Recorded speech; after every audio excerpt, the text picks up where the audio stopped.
Okay, hello everyone, my name is Fiona. Today I'm going to talk about songs of male humpback whales are involved in intersexual interactions.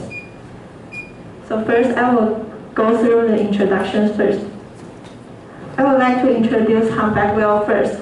Humpback whale is a kind of baleen whale. When it grows up, it can last from 12 to 16 meters. And it grew up in polar waters, and they will migrate to tropical and subtropical to breed. And breed means having children. And some characteristics of them are their long pectoral fins, like here. And breaching and bubble net feeding, and the male whale will sing to attract females. And I have a short soundtrack for you to listen. It's a soundtrack for male singing.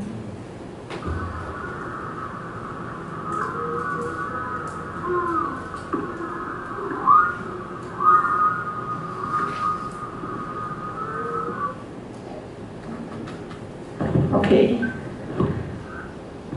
So, scientists have different opinions about what are the songs used for and what does they represent.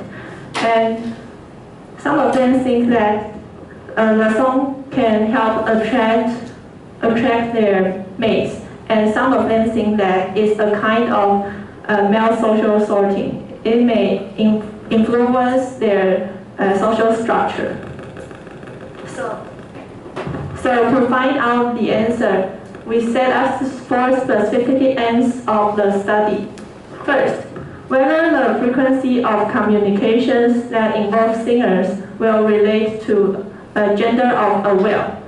Second, whether the frequency of communications that involve singers will relate to the group composition that singers can associate with. Third, we will test for differences in the duration of time singers associate with whales in different group composition, and duration of time means how long. And fourth, whether group composition affects the singing behavior of males. So I will quickly go through the method. Our research was done at Regent Beach, and is in Queensland on the east coast of Australia. And here's what the beach looks like. And the blue area in this map is the region that we can find humpback whales. So we tracked humpback whales in September and October of 2002 to 2004. And we track them acoustically and visually. Visual track can help us to identify their gender. And we set up 5 hydrophones that are deployed off the coast, and it's just like what the map shows. So let's come to our results. First, associations between singers and other humpback whales. We tracked 114 humpback whales, and 66 of them are involved in associations, and 48 of them are not. So it means they are alone.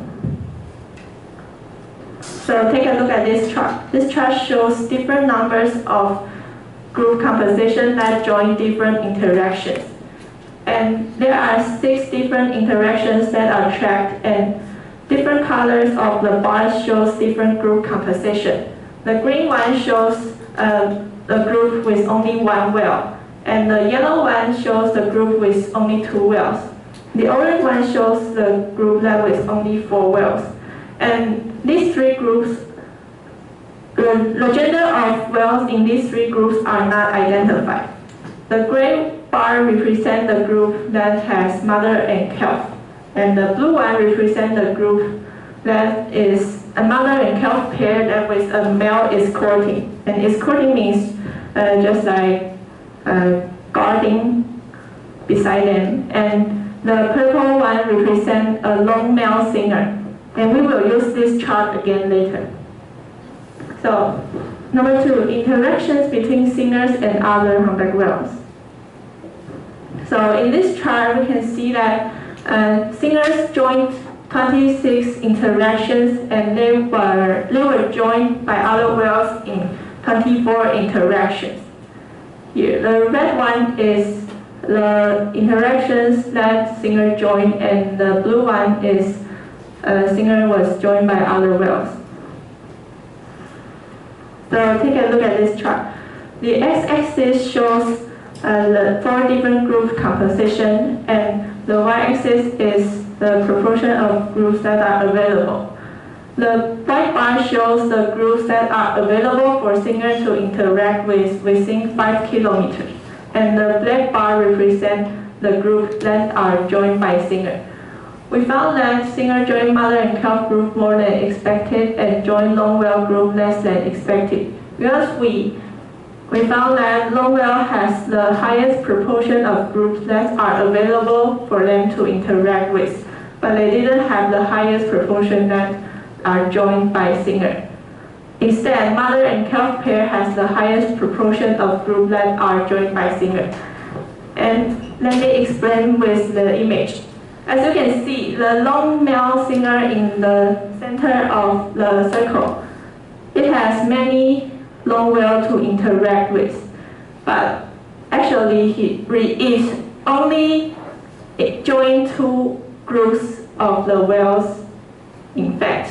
So it means the long whale join the long male singer joined long whale group less than expected.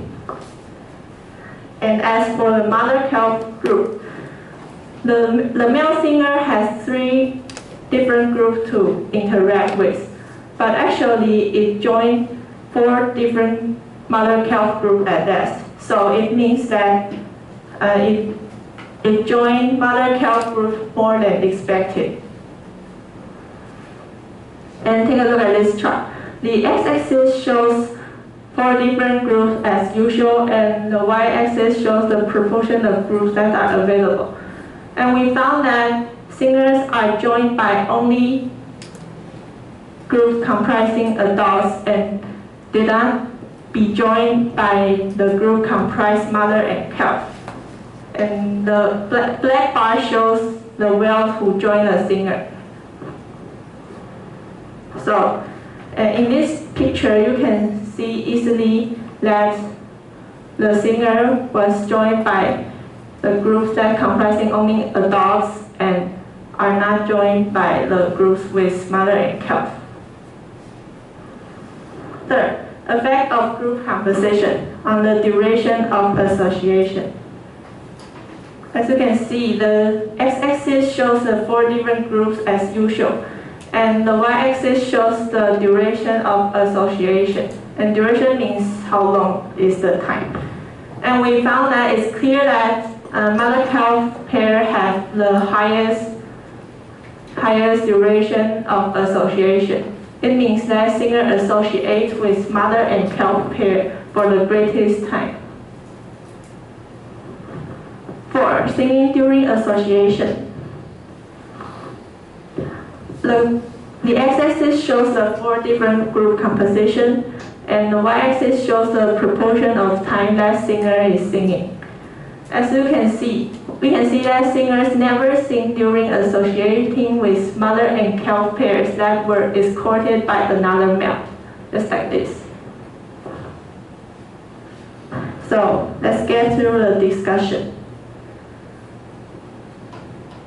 First, from this chart, we can know that the gender does affect the communications that involve singer, but we cannot tell if the singer joined the mother-calf pair group because of the gender of the mother or because their group composition. And from the previous chart, we can also know that our observations show that male singers prefer to join and escort mother and calf pair groups. We also know that a singer did not interact with other whales simply because there were more whales to interact with, and just like the picture shows. From this chart, we can see that the group composition will relate to the communications that involve singers. We know that the singers were joined by only adult group. So we suggest that song may play a role in the request and coordination of mating behavior of females. So let's get to our conclusion. First, I'll conclude with my purpose slide.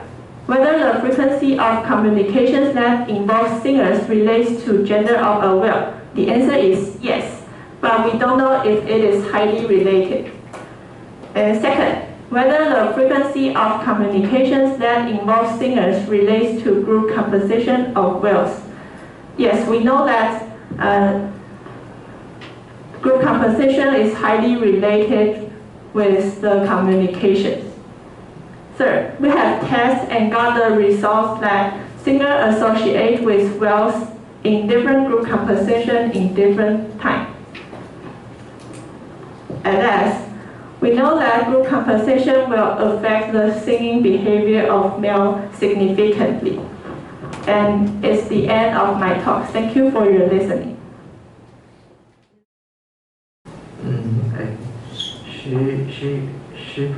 She had a great stage performance, and she did well humanize the behavior of the whale and make me easier to imagine what's happening.